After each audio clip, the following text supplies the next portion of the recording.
setelah kerusuhan Mei, kebetulan saya ditunjuk menjadi ketua tim investigasi untuk kerusuhan Mei untuk TGPF.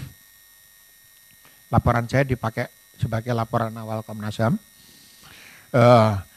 Jadi saya memimpin tim untuk investigasi di 6 kerusuhan di 6 kota. Pada saat ujung itu dari ke 98, begitu kerusuhan Mei selesai, Presiden membentuk, tanda tangan Presiden, ditandatangani 7 menteri dan 17 LSM. Sehingga sebetulnya sangat kuat sekali posisi waktu itu, tapi semangat yang saya bawa adalah sebuah rekonsiliasi seperti di Afrika Selatan. Yang salah ngaku dosa.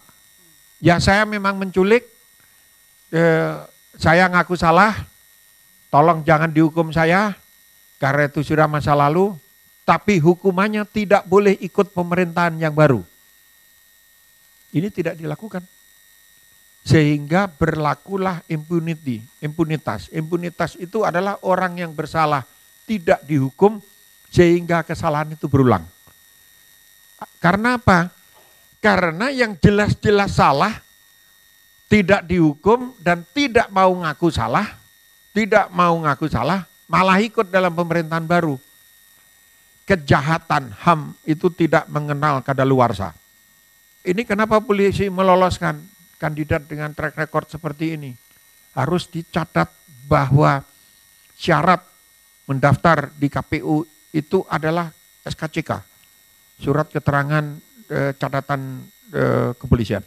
Jadi kalau Prabowo maling ayam, nyopet di pasar Boplo sana, ada catatannya. Tapi kalau menghilangkan nyawa orang ya, atas nama negara, nggak ada catatan.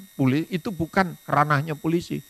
Karena kejahatan kemanusiaan, pelanggaran HAM itu bukan ranah polisi. Ya jadi aman-aman aja.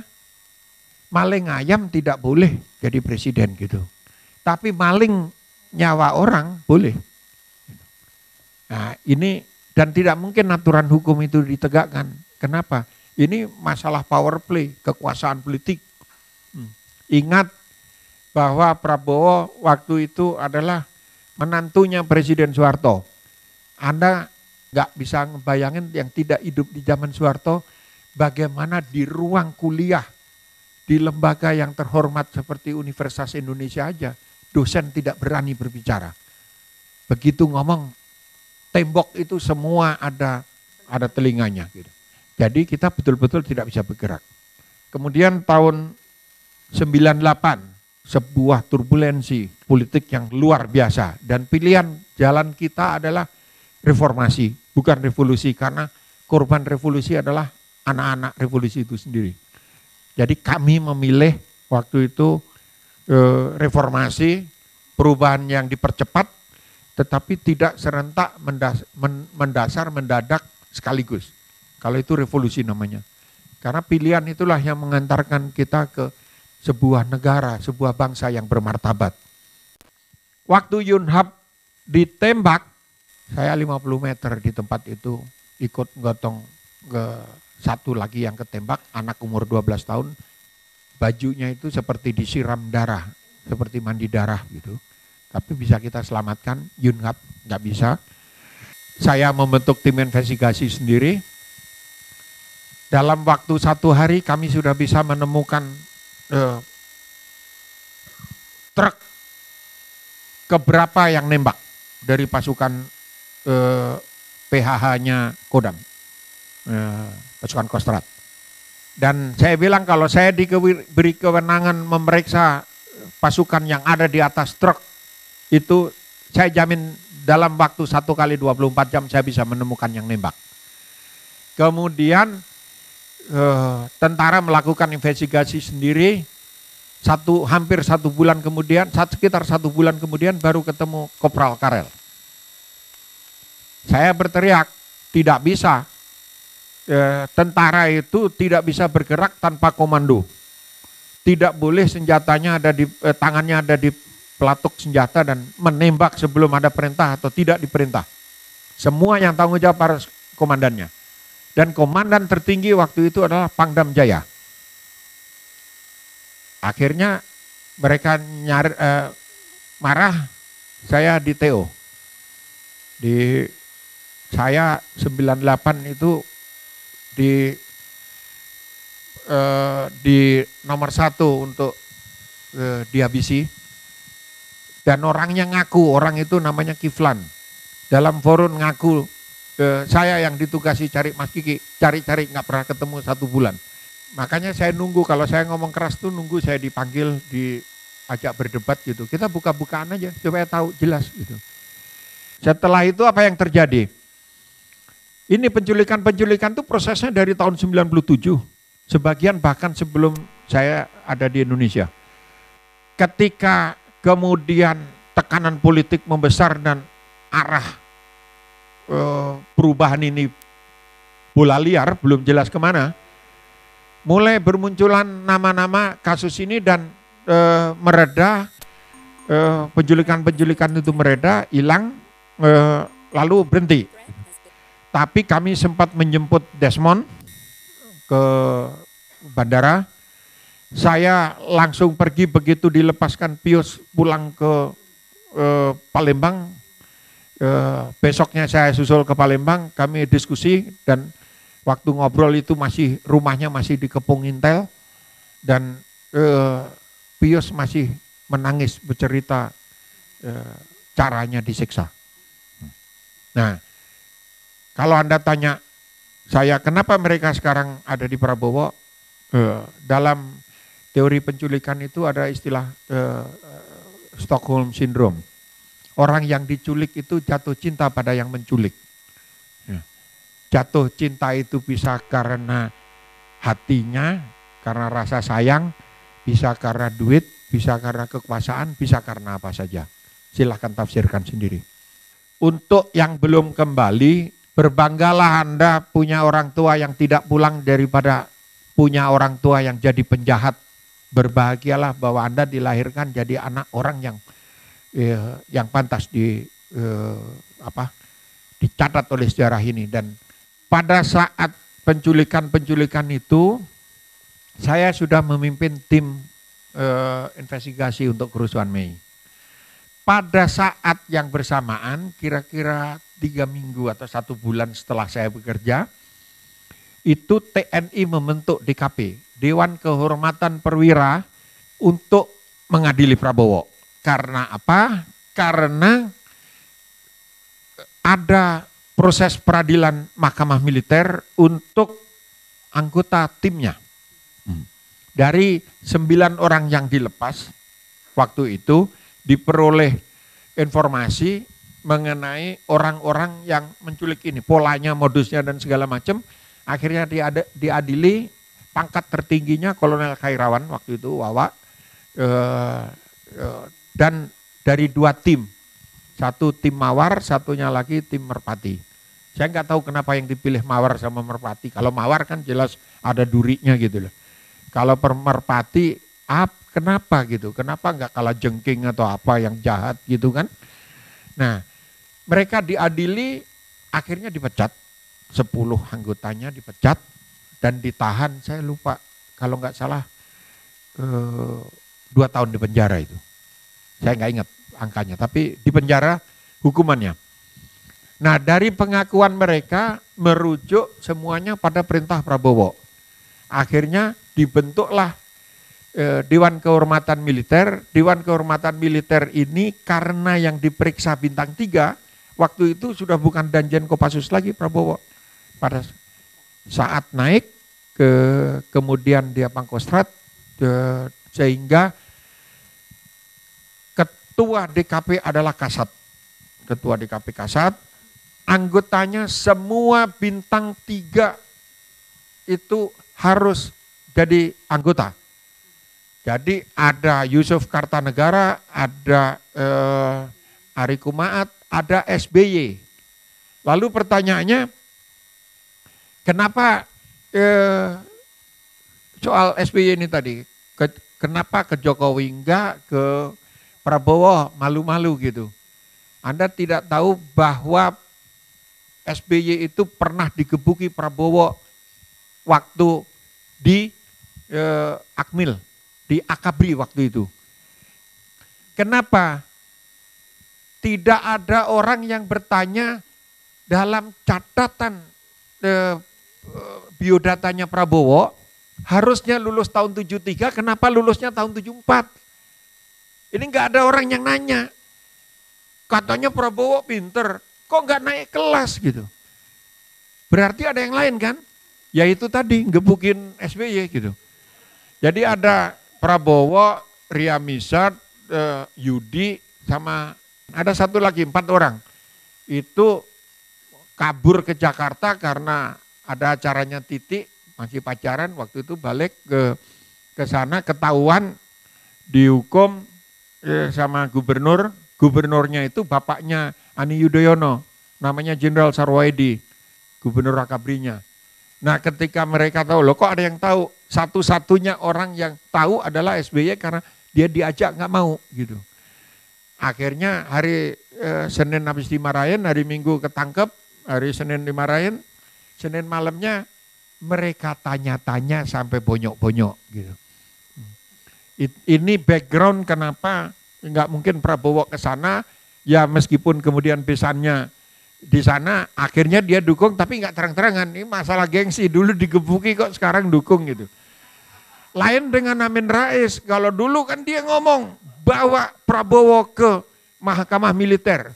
Berkali-kali headline di Kompas gitu. Biasanya kalau selesai pemeriksa, mereka di KP itu datang ke posko kami dulu di sekretariat untuk tim investigasi itu di Jalan Hang Tuah Raya nomor 3. Sekarang jadi tempat spa atau pijit-pijit nggak tahu saya. Ada di situ. Dan kami sharing. Yang menarik adalah setiap kali datang Agung Gumelar pasti marah-marah sebagai anggota DKP. Karena apa? 3 kali diperiksa Prabowo nggak pernah mau ngomong. Nama Prabowo Subianto, Letnan Jenderal TNI NRP sekian. Saya gunakan hak saya untuk tidak bicara. Ini konvensi Jenewa untuk tawanan perang. Jadi dia memposisikan diri sebagai tawanan perang. Gitu. Jadi tidak ada data yang keluar, tanya Pak Agung, memang nggak ada data, 3 kali diperiksa itu, dia bilang, dia mau nendang katanya, gua udah nggak sabar aja kayak gua mau tendang kepalanya gitu. Tapi Pak Agung kan pendek, jadi nggak nyampe kakinya gitu kan. Akhirnya cuman marah-marah aja, tapi selama pemeriksaan itu pakai vest, baju anti peluru. Kenapa? Saya bilang, jenderal takut nih ya sama-sama bintang 3-nya gitu. Pada saat kita berdiskusi seperti itu, tiba-tiba suatu hari dapat laporan kami masuk, ditemukan mayat terapung, muncul satu-satu dari sepanjang jalur Pulau Seribu sampai ke Lampung. Itu dilepas pantai Kalianda. Saya nggak ingat, saya ingat saya 6 mayat, tapi 5 atau 6 mayat. Itulah mayat-mayat yang hilang. Ya, jadi jenazah yang hilang sebagian yang diculik. Saya nggak tahu ini jenazahnya siapa, langsung dikuburkan di sana. Nah, saya bilang Allah Maha Besar itu kenapa? Mayat itu semua muncul lepas dari pemberat beton yang dicantolkan di kakinya. Nah, jadi diberi pemberat, ditenggelamkan semua. Ya, kita tidak tahu karena apa? Harus dicatat bahwa yang kembali 9, yang ditemukan mayatnya 1, ya, sisanya yang 13 itu belum ketemu, itu yang tercatat. Yang tidak tercatat masih banyak lagi. Kami menemukan 1 mayat dengan tusukan bayonet di Cemorosewu. Cemorosewu itu perbatasan Jawa Tengah dan Jawa Timur, yang biasa dipakai untuk naik Gunung Lawu. Polisi waktu itu masih di bawah ABRI, jadi tidak ada. Kalau ditanya, kenapa nggak dibawa ke pengadilan International Court of Justice di Den Haag sana? Bukti forensiknya nggak ada, mana ada polisi bisa meriksa pada tahun-tahun itu. Sudah pasti nggak bisa, nggak ada gitu. Dan ini data tidak pernah diungkap. Banyak data yang akhirnya saya sembunyikan ya untuk catatan sejarah saja, saya depositokan di sebuah tempat di atas muka bumi ini. Kenapa? Secara hukum yuridis nggak mungkin ini diselesaikan kok. Karena ini pertarungan kekuasaan dan mereka masih berkuasa terus. Ingat, mau mengadili Pak Harto aja nggak bisa. Kita ini mau mengadili Pak Harto tuh nggak bisa. Sudah jelas-jelas MPR memutuskan. Sudah jelas-jelas sudah dibuat perkara sidangnya ditentukan di Departemen Pertanian yang di Pasar Minggu itu. Sudah ada sidangnya, Pak Harto nggak pernah datang, katanya sakit gitu. Sakit terus gitu. Dan akhirnya nggak jadi disidang sampai hari ini gitu. Begitu juga tuntutan untuk Prabowo disidang misalnya di Mahkamah Militer kan. Itu bahkan termasuk dari Amin Rais. Itu di koran di halaman 1 terus keluar, mahmilkan Prabowo gitu. Ya angin sepoi-sepoi basah aja. Ya, saya mau menutup ini dengan proyeksi ke depannya. Sekarang begini, banyak disebut, wah ini black campaign, ini negatif campaign. Kalau atas nama black campaign, kita tidak boleh tahu calon pemimpin yang kita pilih, ini bangsa ini udah keterlaluan gitu. Kita ini memilih pemimpin kok kita nggak boleh tahu ibu-ibu yang punya anak gadis boleh ngelamar nggak karena itu duda gitu kan? Kan boleh, kita harus tahu pemimpin kita duitnya berapa, dapat duitnya dari mana gitu. Kalau Prabowo punya istal kuda di Jagorawi, banyak kuda di situ, itu kudanya siapa? Kudanya Herman Sarens, kuda teman-temannya yang lain, bukan semua kudanya dia. Tempat itu punya siapa? Punya Pak Zakir itu, yang punya Golf Jagorawi. Nah, kalau 6 bulan karyawannya di Kiani Nusantara, bukan Kiani Kertas, Kiani Nusantara itu tidak digaji, dulu punya siapa, punya Bapak Pasan, kan kita harus tahu. Kita harus tahu dong, ini masa presiden kita nggak boleh tahu duitnya berapa? Gitu. Kita tidak boleh tahu duitnya dari mana, ini bukan black campaign. Ini bagian dari pencarian identitas yang mau mimpin bangsa ini siapa gitu. Obama itu bapaknya dari Afrika, pulang punya istri 16 lagi, jelas kok dibuka semua, tidak ditutup-tutupi. Dan itu tidak ada pengaruhnya. Tapi kita harus tahu, Prabowo punya anak berapa, istrinya siapa, kayak gitu. Jadi jangan takut.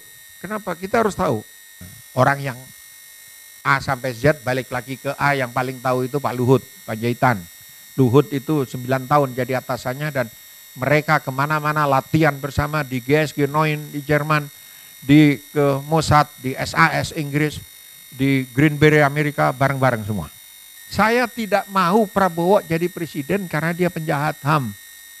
Nah, karena tidak mau, caranya seperti apa? Ya harus dukung Jokowi. Loh ini lain nih, ini persepsinya harus lain gitu. Jadi saya nggak kampanye, kalau kampanye kan saya ngajak dukung Jokowi. Yang saya lakukan adalah mengajak tidak mendukung Prabowo itu. Kalau kita yakin bahwa kita benar, apalagi dalam kasus seperti penegakan HAM seperti ini, jangan takut melawan seluruh dunia, jangan takut Prabowo punya pistol, punya pasukan, jangan takut mereka punya ini. Bawa hati nurani kita, bawa keberanian kita. Karena sejarah nanti yang akan mencatat. Ya, sejarah itu tidak bisa berbohong. Dan suatu saat pasti akan terungkap. Wong surat DKP itu jelas-jelas dipecat kok. Dibilang, loh, tidak ini manipulasi. Manipulasi dari mana? Itu jelas-jelas diberhentikan. Diberhentikan itu tidak dengan hormat, itu PTDH namanya. Hanya karena menghormati Pak Harto, ini pengakuan dari DKP, Fahru Rozi, sama yang lain-lain. Ini kesalahannya Wiranto nih. Karena Wiranto Panglima waktu itu dan dia bilang, kita hormati Pak Harto lah. Gitu. Ya dia kan mantan ajudan Pak Harto. Ya udah, jangan pakai tidak dengan hormat gitu. Nah sekarang kalau diberhentikan tidak dengan diberhentikan katanya tidak dengan hormat itu nggak ada. Lalu alasannya apa? Gitu. Coba suruh jawab itu timnya itu. Ada sahabatnya Prabowo dari kecil yang menjadi Fadlison dulu, yang pasang badan untuk Prabowo sebelum ada Fadlison. Orang itu namanya Farid Prawira Negara. Tiba-tiba nelpon saya. Terus Ki, jangan mundur. Terus saya tanya, kenapa lu ngomong gini? Bukannya konsultannya Prabowo. Dia bilang, gila lu.